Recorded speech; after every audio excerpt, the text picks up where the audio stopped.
Hello everybody, the new patch is upon us in Punishing Grey Raven, and along with it is the new event, Recitativo di Fantasia. And I wanted to give you a quick walkthrough of the event and just kind of go over the ins and outs of it and what you're going to be grinding and working towards, and a couple recommendations of what you should get from the different shops and rewards in the different game modes. So let's just jump right into it. So if you did any of the participation in the Surviving Luchum event, which was from the previous patch with Live Imperia, you're going to see a bit of similarity here in what we are doing. So the first thing I just wanted to show you is the Queen's Troop. This is very similar to what we just saw in the Surviving Luchum event as well. Every week or so, we're going to unlock a different act over the course of the patch and this event. You're going to get 2 different stages in each one, and you can play these stages to get some currency, in this case these set planks, and you can have a chance to get various memories as well as getting some authority level XP. This is going to give you various buffs over the course of this event and any of the challenges you go into, so there's some benefit to doing that. However, it's kind of expensive with stamina. It does cost, I believe, 30 stamina to do a single run, so use it at your own discretion. Fortunately, this event overall in the different game modes doesn't cost any stamina, so if you don't need any other particular resources right now, it is a great way to get some easy black cards. So as I mentioned though, you get these set planks, and these set planks can be used in this event shop down here, where very similar to before, you can purchase different 6-star memories. In the collection here, this is the recommended set for Selena Capriccio, so if you do want to build her, these are available. But there's this special category here where you can pick up some Catherine, some Patton, as well as some other 6-star memories as well. There's also the limited shop where you can get the affection gifts, and then there's a normal where you can get some other resources as well if you're kind of strapped on those. Now personally, I wouldn't rush to get the Seraphine 6-star memories from this shop. I actually myself am looking to probably pick up some more of these in the special. For example, the patent memories, I don't really have any of those, and they're for the physical damage buff, so probably going to get some of those. And that's because the next part of the event, there is a memory rescue. So you've seen memory rescues before. We have this as a permanent item that's been added into the game, but this one, there is, I believe, 10 chapters total that you can clear through, and if you clear through all the challenge stages, you actually unlock some free Seraphine. From clearing all 10, you get 3 of them from right here, and you only need 4 to use on Selena Capriccio. So I'm not exactly sure on which slots that you need to use the Seraphine, kind of an optimal setup for Selena Capriccio, but there is a 1 and a 3 here, so that's already 2 in the top row if you need that. And there's also 1, 2 here as well, so just something to think about. I am probably going to prioritize getting the Seraphine from here. If you're wanting to go all in on Selena Capriccio, you could look at targeting Seraphine from the shop still, as well as these, because if you want to try and get the resonance on those to really max out your Selena Capriccio, you can. I don't know if I would totally recommend that, but it's an option. One last thing I'll mention, this is not permanent like the other memory rescue. It is part of the event, so grind that out as soon as you can. I would definitely recommend that. The next thing to take a look at, this one's short and sweet. There's the Song of Flowers, which is Selena's interlude story. So if you want to get more of the background of her, you can get that here. Because Selena is an S-rank character, you're not going to be able to farm any shards from this. That can be found elsewhere. We'll talk about that in a minute. But you can get some quick black cards here from going through the story as well. So always gotta get those black cards. Some of the stages are still locked as of right now, but there's the Companiest's Song. That is just a trial stage, so similar to what we had with Live Imperia, it's a trial stage for Selena Capriccio. So if you're still on the fence, if you really want to go in on Selena Capriccio, you can wait to trial her out there. Immunopolis, that is another challenge game mode that's going to be coming later during the event. I'm just going to overlay a little bit of footage here that I found from the CN servers, so you can check those out. It's a great way to get some more rewards, R&D tickets, black cards, things like that. And I believe it's a fairly straightforward challenge mode there. One of the other stages that hasn't unlocked yet is the Corrupted Battlefront.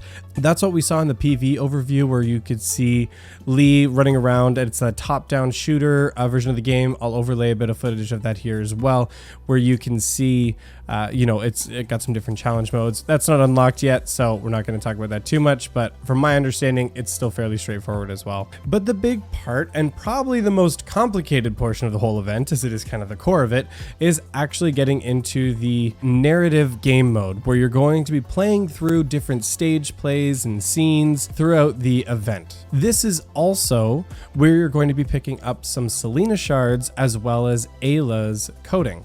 To find those, you can find them in the Memento Hall, and within here in the special category, that's where you're going to see the Selena shards, as well as some other Gacha tickets, and then there's some more Selena shards, and then Ayla's Lost Butterfly coating. Now, grand total, you can get about 50 shards with Selena Capriccio. From the event, you can get 30 on the initial set, and then 20 more unlock after March 8th, as long as you've completed Scene 6 in the Kingdom Capital. If you're playing free-to-play, shards are going to get you Selena Capriccio, so she is just unlocked. However, I did take a look, and because she's a Transcendent, pause. This is actually editing Connor here, and I have to admit something. I made a very stupid error on my part. So in my eagerness to get this video live, I accidentally mixed up the two versions of Selena Capriccio. When I recorded this video, Selena Capriccio had not yet gone live in the Construct banner, and so I stupidly mixed her up with Selena Tempest on the Transcendent banner. And then I proceeded to pull. Just to get ahead of anybody in the comments, yes, I know, it was a dumb mistake. It won't happen again. It probably will. But anyway, back to the video. With this patch, with the inclusion of the Battle Pass, you can now get the trade vouchers. And you can use these trade vouchers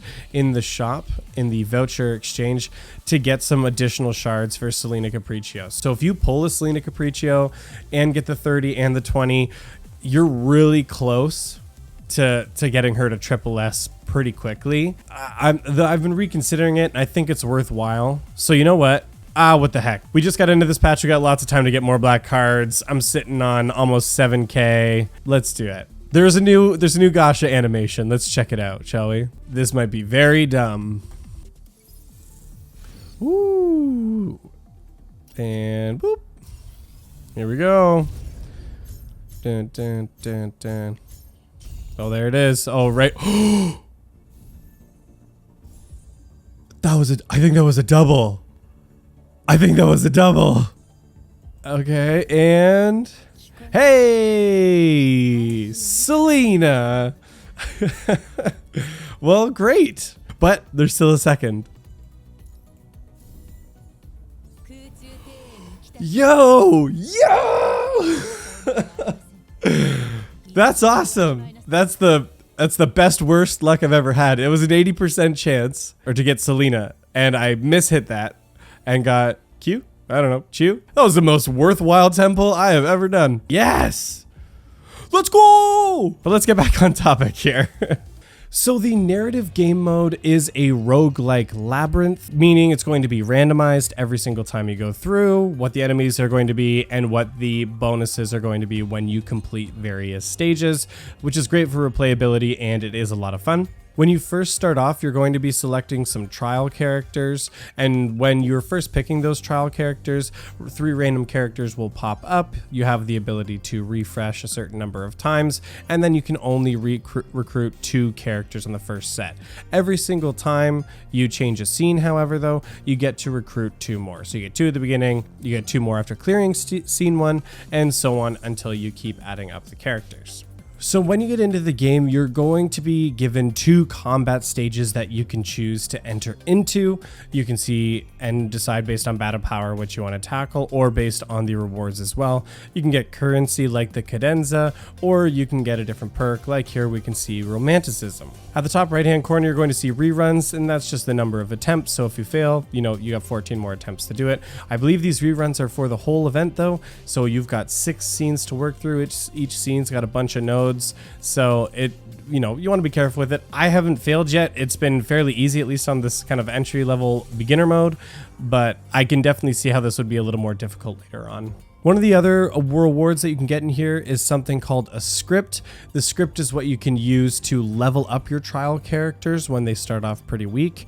And as you do that, they're going to progress, and they also evolve as well. So you can see here, I've got Bianca Veritas up to a double S at this stage, and she's level 60. Yeah, soon I'll be able to start using my own characters as well. I think I just need one more script to unlock there. But the other thing that you can choose to go after, as I mentioned before, are these school bonuses that you get, and they can be used in one of 5 ways. So when you clear a combat stage, it gives you the option to choose one of 3 perks, or one of 3 variations, I will say, of a class skill perk. I'll overlay just an example of the classicism skill that you can see there. Each of those are going to assign onto one of 4 slots on your class skill, signal orb, signature move, or core passive.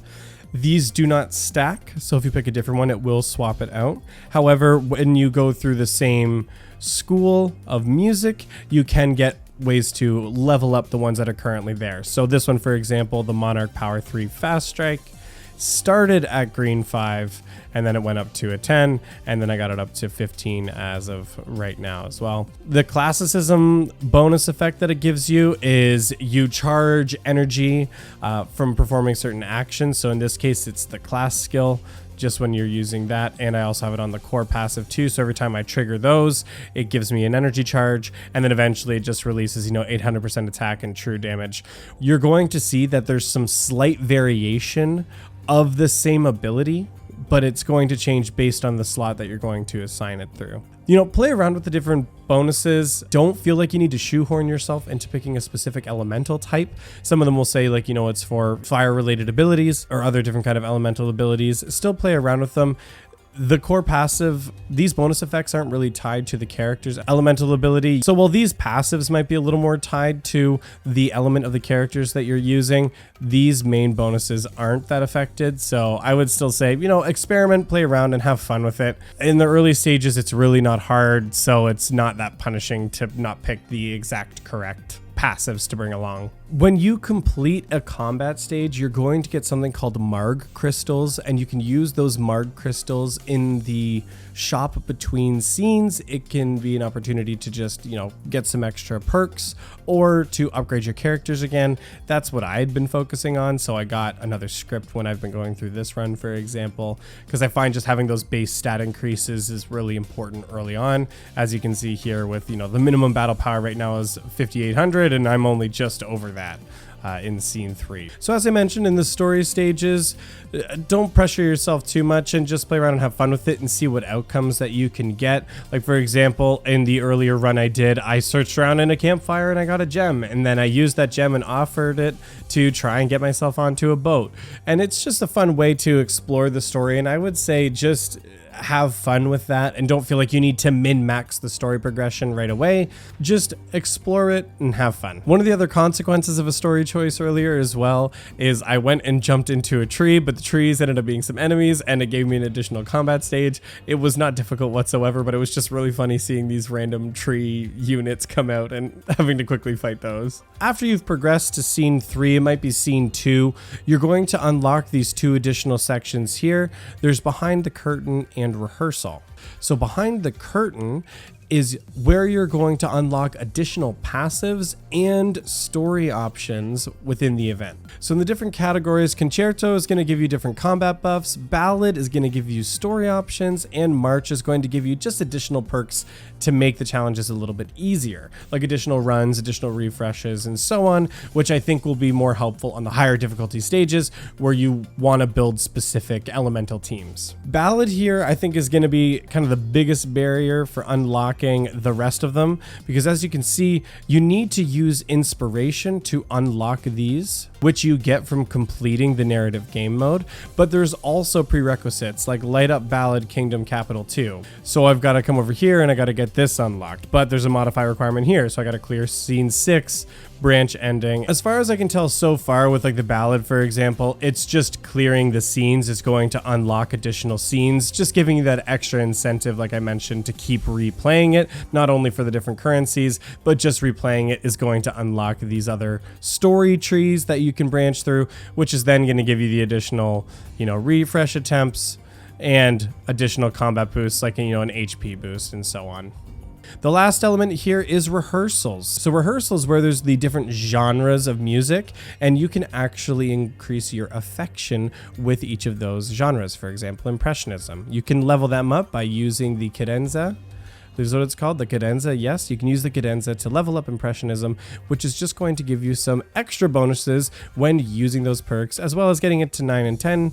It's just going to give you an extra little bonus of Neumi, which is what you use for the Selena shards and Ayla coding. But that's kind of it, guys. That is a walkthrough of all the current event stages that we have available to us. A bit of a walkthrough on how the narrative stage works and the roguelike game mode there. So I hope you found this video helpful, just kind of clarifying it. It's a lot of new things being thrown at you at once, but after you boil it down, it's not so complicated. So I hope you enjoyed this Punishing Grey Raven video. I hope you found it helpful. So thank you so much for watching, and we'll see you next time.